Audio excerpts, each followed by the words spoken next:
వాయు కాలుష్యాలు అనగానే మనకు ఢిల్లీ నగరమే గుర్తుకు వస్తుంది. అఫ్ కోర్స్ ఇప్పుడు వాణిజ్య రాజధాని ముంబై కూడా ఢిల్లీతో పోటీ పడుతోందని సమాచారం. అయితే ట్రాఫిక్ లో ఉన్నప్పుడు పీల్చే వాహనాల పొగ, దుమ్ము, ధూళి కారణంగా మనుషులలో ఆత్మహత్యను ప్రేరేపించే ఆలోచనలు వస్తున్నాయని తాజా అధ్యయనం తేల్చి చెప్పింది. వినడానికి వింతగానే ఉన్నా ఇది నిజం. వాయు కాలుష్యానికి ఆత్మహత్యలకు మధ్య లింక్ ఉందని అమెరికా శాస్త్రవేత్తలు చైనాలో జరిపిన అధ్యయనం ద్వారా కనుగొన్నారు. గాలి కాలుష్యాన్ని తగ్గించేందుకు చైనా ప్రభుత్వం తీసుకున్న చర్యల వల్ల గడిచిన 5 ఏళ్లలో 48,000 ఆత్మహత్యలను నివారించగలిగినట్లు కాలిఫోర్నియా యూనివర్సిటీ పరిశోధకులు అంచనా వేశారు. ఈ బృందం గతంలో భారతదేశంలోనూ పరిశోధనలు జరిపింది. అత్యుష్ణ పరిస్థితులు ఆత్మహత్యల రేటును పెంచుతాయని నిర్ధారించింది. చైనాలో 2000 సంవత్సరంలో తలసరి ఆత్మహత్యల రేటు ప్రపంచ సగటు కన్నా చాలా ఎక్కువగా ఉండేది.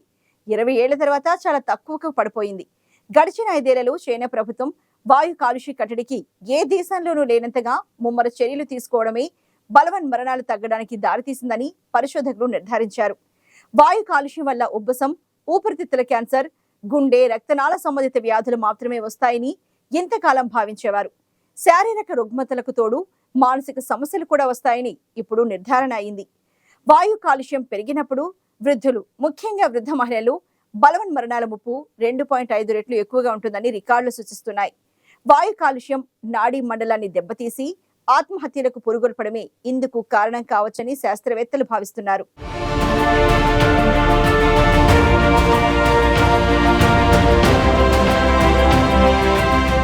పసిమొగ్గలపై వాయు కాలుష్యంపై తాజాగా జరిపిన అధ్యయనాలు డేంజర్ బెల్స్ మోగిస్తున్నాయి. ఊపిరితిత్తులు పొగ చూరడంతో వారిలో మెదడు సహా కీలక శరీర భాగాల ఎదుగుదలలో ఆటంకాలు ఏర్పడుతున్నాయి. అడ్డు అదుపు లేని మానవ చర్యల కారణంగా వాయు కాలుష్యం నానాటికి పెరిగిపోతోంది. ప్రపంచవ్యాప్తంగా స్వచ్ఛమైన గాలి అనేది కనుచూపు మేరలు కనిపించకుండా పోతోంది.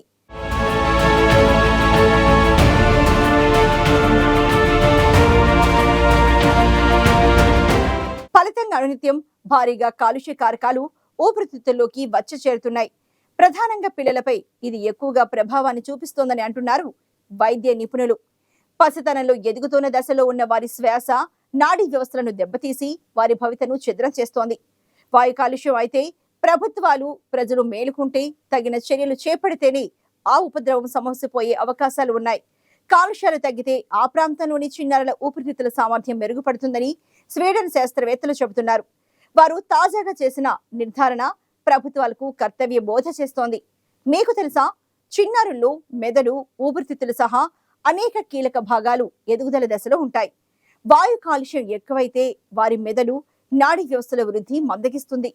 విషయ పరిజ్ఞాన సామర్థ్యం తగ్గొచ్చు. ఉబ్బసం ముప్పు పెరుగుతుంది.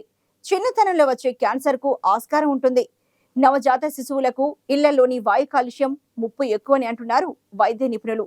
స్వల్ప వాయు కాలుష్యానికి గురైనా సరే పిల్లల మానసిక, ఎముకలు, కండరాల ఎదుగుదలపై తీవ్ర ప్రభావం పడుతోంది. ఒకవేళ గర్భిణీలు వాయు కాలుష్యానికి గురైతే వారికి నెలలు నిండకుండానే కాన్పు కావచ్చని అంటున్నారు అధ్యయనకర్తలు.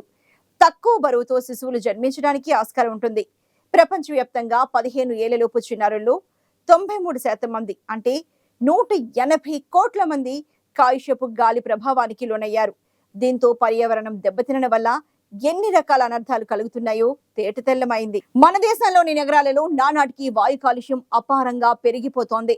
దాంతో నగర ప్రజల ఆరోగ్యం, ఎదుగుదల ప్రమాదంలో పడుతోంది. అత్యధిక స్థాయిలో కలుషితమైన గాలి కారణంగా సామాన్యులు వీధుల్లోకి రాలేకపోతున్నారు.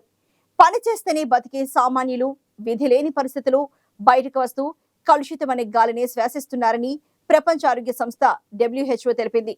కలుషిత గాలితో కలిగే దిగువ శ్వాసకోశ ఇన్ఫెక్షన్ల వలన ప్రపంచవ్యాప్తంగా ఏటా 7 లక్షల మంది పిల్లలు మరణిస్తున్నట్లు అంచనా వేసింది. బాల్యంలో అధిక మోతాదులో వాయు కాలుష్యం బారిన పడితే పెద్దయ్యాక గుండె జబ్బుల ముప్పు కూడా అదే స్థాయిలో పెరుగుతోంది. పెద్దలతో పోలిస్తే పిల్లలు వేగంగా శ్వాసిస్తారు. అందువల్ల వారి ఊపిరితిత్తుల్లోకి అధిక మోతాదులో కాలుష్య కారకాలు ప్రవేశిస్తున్నాయి. తక్కువ ఎత్తు వల్ల పిల్లలు నేలకు దగ్గరగా ఉంటారు. పెద్దలతో పోలిస్తే వాతావరణంలో చాలా దిగువ ప్రాంతం నుంచి వారు గాలిని పీల్చుకుంటారు.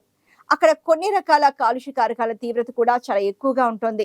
WHO నిర్దేశించిన వాయు నాణ్యత ప్రమాణాలను పాటిస్తామని కాప్ సదస్సుల్లో అన్ని దేశాలు ప్రతినబూనుతాయి. కానీ వాటిని అమలు చేసే విషయంలో మాత్రం అందరేనని చెప్పొచ్చు. కాలుష్యాలు తగ్గాలంటే ముఖ్యంగా శిలాజ ఇంధనాల వాటాను తగ్గించాలి. ఇంధన సమర్థతను పెంచడంపై పెట్టుబడులు పెట్టాలి. పునర్వినియోగ వనరులకు ప్రాధాన్యత ఇవ్వాలి. ఢిల్లీ లాంటి మహానగరాలలో 2.5 కోట్ల మంది నివసిస్తున్నారు. రాజధానికి 4 రాష్ట్రాల సరిహద్దులు ఉండటం దానికి శాపంగా మారింది. ఆయా రాష్ట్రాల రైతులు వ్యవసాయ వ్యర్థాలను కాల్చడం చేస్తూ ఉంటారు. దాంతో గాలితో పాటుగా వచ్చే పొగ నగరాన్ని కమ్మేస్తూ ఉంటుంది. ఎన్ని చట్టాలు చేసినా, రైతులకు ఎంత కౌన్సిలింగ్ చేసినా లాభం లేకుండా పోతోంది. పైగా నగరంలో పెరిగిన వాహనాల వినియోగం వల్ల కూడా కాలుష్యాలు విపరీతంగా పెరుగుతున్నాయి. ఎన్ని ప్రభుత్వాలు మారినా ఈ సమస్యకు మాత్రం పరిష్కారం దొరకట్లేదు. రద్దీగా ఉండే రోడ్లు, కర్మాగారాలు, థర్మల్ విద్యుత్ కేంద్రాలు వంటివి వాయు కాలుష్యానికి ప్రధాన వనరులుగా ఉంటాయి. పాఠశాలలు, క్రీడా మైదానాలను వీటికి దూరంగా ఏర్పాటు చేస్తే పిల్లలను ఈ విషతుల్య వాయువుల బారి నుంచి రక్షించొచ్చు. గత 20 ఏళ్లలో స్వీడన్ రాజధాని స్టాక్ హోమ్ లో వాయు కాలుష్య కారకాలు బాగా తగ్గినట్లు కరోలిన్స్కా ఇన్స్టిట్యూట్ శాస్త్రవేత్తలు గుర్తించారు. దీనివల్ల అక్కడ వాయు నాణ్యత మెరుగుపడినట్లు తేల్చారు. ఈ కాలంలో పిల్లల ఊపిరితిత్తుల ఆరోగ్యం ఎలా ఉంటుందన్నది వారు పరిశీలించారు. గాలి పీల్చలేనంతగా ఉంటే అప్పటికప్పుడు ఓ కర్చీఫ్ లేదా మాస్క్ తో ఆ సమస్యను దూరం చేసుకునే ప్రయత్నం చేస్తూ ఉంటాం. కానీ కర్చీఫ్ మాస్కులు నిజంగానే ఆ సమస్యను దూరం చేస్తున్నాయంటే నో అంటే నో అని అంటున్నారు నిపుణులు. ఎందుకంటే వాయు కాలుష్యాలు అతి సూక్ష్మంగా ఉంటాయి. ఓ మోస్తరు కణాలను అవి ఆపగలవేమో కానీ శ్వాసించే గాలిలో ఉండే మైక్రో కణాలను ఆపలేం. అవే ఇప్పుడు మన అనారోగ్యాలకు కారణమవుతున్నాయి. వాటి వల్లే అనర్థాలు జరుగుతున్నాయి. ప్రపంచవ్యాప్తంగా పలు నగరాలలో ఈ కాలుష్యాల వల్లే సంవత్సరానికి 15 లక్షల మంది ప్రాణాలు కోల్పోతున్నారని తాజా స్టడీలో వెల్లడైంది. వారిలో ఆత్మహత్యల కోణాన్ని గతంలో ఎవరూ ఊహించలేదు. ఇప్పుడు అమెరికా శాస్త్రవేత్తలు చైనాలో జరిపిన అధ్యయనంతో కొత్త విషయం వెలుగు చూసింది. గతంలో పార్టిక్యులేట్ మేటర్ అంటే PM 2.5 తీవ్రతకు తక్కువ స్థాయిలో ఉంటే ప్రమాదకరం కాదన్న స్టడీలను నిపుణులు కొట్టిపడేస్తున్నారు. ఇప్పుడు ఇవే ప్రాణాంతకంగా మారుతున్నాయని తాజా పరిశోధన ద్వారా గుర్తించారు. ది జర్నల్ సైన్స్ అడ్వాన్సెస్ లో పబ్లిష్ అయిన తాజా స్టడీ ఏం చెప్తోంది అంటే ఏటా ప్రపంచవ్యాప్తంగా PM 2.5 సూక్ష్మ ధూళి కణాల కారణంగా సంభవిస్తున్న మరణాల సంఖ్య గతంలో అంచనా వేసిన దానికంటే ఎక్కువగా ఉందని తేల్చింది. ఆరు బయట PM 2.5 తీవ్రత చాలా తక్కువగానే ఉన్నా సరే మరణాల సంఖ్య పెరిగే అవకాశాలు ఎక్కువగా కనిపిస్తున్నాయని రీసెర్చర్లు గుర్తించారు.